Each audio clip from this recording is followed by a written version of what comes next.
Hi again, everybody. Welcome to Countdown to Kickoff. It's our first week of the postseason here at WNPV here in Lansdale. I'm Kyle Berger, joined by Mike Carey, and we're ready to talk playoffs with you. The regular season is complete, 10 weeks in the books, and Mike, your thoughts on what has been a season filled with a lot of parity, I would say, in District 1. Yeah, you know, it was a great season.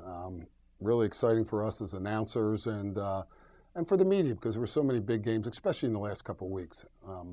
But a lot of the teams that we anticipated would be here at the end are here. I mean, we thought North Penn would be #1 in our preseason poll. We thought Pennsbury would be right up there, and they're 1 and 2. And of course, you got Abington, Neshaminy. I think both rocks are a surprise. Quakertown getting in, what a feather in John Donnelly and his staff's cap. And of course, from that Chestmont area, you got the stables down there, the East and West Downingtowns, and of course Ridley's back. So this is a really exciting postseason. When you get into the postseason, a lot of folks talk about, well, this is playoff football. You've been a coach through many seasons of the postseason, and you wound up on top a lot of those seasons. What does it take to play winning football in the postseason? Well, you know, you hear a lot of things because you're going into this weather type. The weather's really not a factor that often in the fall anymore because it's just stayed so warm so long and there's so many turf fields. The thing you got to do that I felt pressure as a defensive coordinator was bring your A game defensively. Week after week, the opponents get better. The competition, the skilled people get better. So the offense is stressed the defenses tremendously. And I really felt as a coordinator, and I know the top teams out there feel, if they're going to have success, their defense really has to bring their A game to the postseason. That, to me, is #1. How tough is it on coaches to prepare for teams that they might not have played for years on end?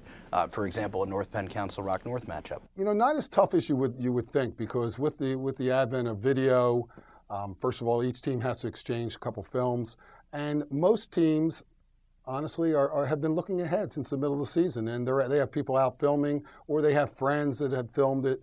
So I would think teams have at least 5 or 6 films, CD disc on their opponent. You know, and I really believe playing in the Suburban 1 is a real advantage because I just think it's a more physical league. Well, we're going to take a look at 4 of the postseason matchups out of the 8 in the first round. Those are the ones involving teams in our coverage area, the Bucks-Montgomery County area. And we'll start with the 12-5 matchup, which is the Quakertown Panthers. They're traveling down to Avon Grove to play the Red Devils, a team that runs the Wing T. This is the second week in a row that Quakertown will face a Wing T team after playing Souderton and beating them last week. How do you see this matchup shaping up for the Panthers? I see a tough matchup for the Panthers. They got a long drive down to Avon Grove. The pluses for Quakertown, of course, they're coming out of a game against Souderton. Huge win for Quakertown, playing a Wing T team. Avon Grove plays a Wing T offense also. So that's somewhat of an advantage. I haven't seen it the week before. I think Quakertown's going to score points in this game. The question is, will their defense replicate what they did against Souderton? And that's to slow the Wing T down. You're really not going to stop it totally. Avon Grove, huge excitement. I'm already hearing there's going to be a sellout down there. So I see a very close game. Quakertown can definitely win this thing if their defense plays its A game. Another matchup to look at, maybe the best matchup in the first round, is the matchup between Council Rock South and Ridley, a game to be played at Ridley. Big home field advantage for the Green Raiders throughout the years, Mike. This should be a real knock-'em-down, drag-out affair. I'll tell you, though, Kyle, I really like Ridley in this game. I've been down at their field. That's a tough place to play. They got a rabid crowd. It's going to be packed. They're used to playoff football. I mean, they expect to get in there every year. Their defense is still led by their coordinator, who's been there for about 15 years. I saw them on film 3 times already. Swarmed to the football, not real big, but like North Penn, great team defense speed-wise. Offensively, Coach Decker in his first year has continued that wide-open approach. They're going to see something they haven't seen, though, and that's the option game from Council Rock South, who runs it tremendously. Vince will have his guys ready. I just see Ridley. I like Ridley a lot in this game. Council Rock South threw 1 pass in their game against Council Rock North, in which they won in the final week of the regular season. All right, let's move to the 8-9 game, which is a matchup and a rematch of the regular season between Neshaminy and Abington. The Ghosts won the first one. Can they win another against Mark Schmidt? Well, I had said after I saw that game on film that game could have went either way, especially if you just look at the last 3 or 4 minutes with the block punt, Neshaminy blocking Abington's punt, then recovering the punt fumble and still not getting in the end zone. I like Neshaminy in this game. It's at Neshaminy.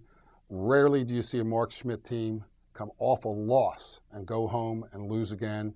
I think he'll have his team ready. I like the staff at Abington. They're very explosive. I see a close game, but I give the slight edge to Neshaminy. Home field advantage as well at Heartbreak Ridge for the Redskins. Finally, the 1 versus 16 matchup. North Penn, the only undefeated team in the district. Council Rock North gets into the playoffs with a 6-4 record as they got some help following their loss against Council Rock South the final week of the season. Home field advantage for the Knights at Crawford Stadium, Mike. It's a field they really don't lose often at, if ever. How tough of a hill does Council Rock North have to climb this Friday night? Oh, they got a huge mountain to climb. But if I was coaching that team, you got a bunch of great athletes. In fact, I think this will be the most athletic team North Penn has faced since very early in the season. Come in here loose as Council Rock North. You can score a lot of points. They got some tremendous athletes all over the field offensively.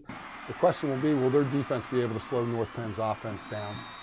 And that's a tough task. North Penn's got so many weapons across the board, and then they got the guy pulling the trigger, and it's not the quarterback, it's the head coach, who just keeps you off balance defensively because he has a great perception of the game. He knows when to make the right calls. I see Rock hanging in there for a while, but this is going to be North Penn's playoff game, and I see North Penn advancing also. Well, we're into the postseason now. The District 1 playoffs begin. The first of 4 weeks of district playoffs will crown a champion 4 weeks from now. Ready for the postseason, partner? It's going to be awesome. We will have North Penn and Council Rock North for you on WNPV 1440 AM and on the web at WNPV1440.com live Friday night at Crawford Stadium. The pregame show starts at 7 o'clock. That'll do it for this edition of Countdown to Kickoff. For my partner, Mike Carey, I'm Kyle Berger. We'll talk to you Friday night from Crawford Stadium.